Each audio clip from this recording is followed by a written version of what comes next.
చాలా బ్రహ్మాండంగా ఉంది. సురేష్ గారు డైరెక్షన్ లా లేదు, ఏదో పెద్ద స్టార్ డైరెక్టర్ డైరెక్ట్ చేసినట్టుగా ఉంది. అంటే కొంచెం కాస్ట్ తక్కువ అవడం వల్ల ఎక్కడైనా మీకు చిన్న ప్రొడక్షన్ వాల్యూ ఎక్కడైనా తక్కువ ఉంటే తక్కువ ఉండొచ్చేమో గానీ ఓవరాల్ గా సినిమా చూస్తే ఒక పెద్ద సినిమా చూస్తే ఫీలింగ్ అది. అలాగే హీరో విజయ్ గారు ఆయన ఆల్రెడీ ఒక ఐ థింక్ మూవీస్ లో హీరోగా చేశారు.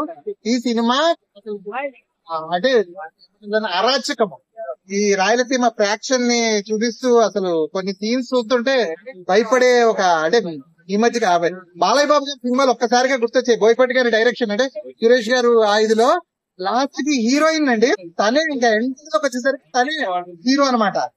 అద్భుతంగా ఉంది, మ్యూజిక్ చాలా బాగుందండి. అలాగే వరుణ్ సందేశ్ గారు కంబ్యాక్ అని చెప్పొచ్చు. అంటే హీరోగా చూసాం ఇప్పుడు దాకా. ఆయనకి రెగ్యులర్ గా విలన్ క్యారెక్టర్స్ వస్తాయని చెప్పి తెలిసింది. సినిమా చాలా బ్రహ్మాండంగా ఉంది. అందులో హీరోయిన్ ఒక డైలాగ్ ఉంది కదా, ఆడపిల్ల అంటే ఈడపిల్ల కాదు ఆడపిల్ల అంటే ఎందుకంటే అది మీమ్స్ లో కూడా ఇన్స్టాగ్రామ్ లో కూడా చాలా వచ్చాయి కదా, తప్పేం లేదు.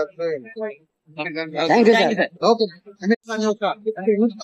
ఇందులో కూడా ఒక ఎక్స్ట్రీమ్ మంచి మెసేజ్ ఉంది. ప్లీజ్ మాత్రం చాలా బ్రహ్మాండంగా ఉందండి. అలాగే వరుణ్ సందేశ్ గారు ఇది కంబ్యాక్ అన్నమాట. అసలు ఆయన విలనిజము అరాచకము, అలాగే పైరెడ్డి అని ఒక క్యారెక్టర్ ఉంటది విలన్. ఆయన అంటే ఇందులో 4-5 విలన్స్ అనమాట. బైరెడ్డి గారి క్యారెక్టర్ కూడా చాలా బ్రహ్మాండంగా ఉందండి. Thank you. అంటే నేను కూడా గెస్ట్ చేయలేదు, నేను స్టార్ట్ చేశాను, ఇందులో క్యారెక్టర్ చేశాను కానీ ఇంత హై ఇస్తారు అనుకోలేదు. అంటే హై సో వండర్ఫుల్ గా ఉంది. అండ్ అంటే ఎవ్రీ ఎపిసోడ్ కూడా చాలా ఫాస్ట్ గా చాలా గ్రిప్టింగ్ గా తీసుకెళ్లారు. ఎక్స్పీరియన్స్. రేటింగ్ ఎంత ఇస్తారు? అప్సరా గారు ఎలా చేశారు?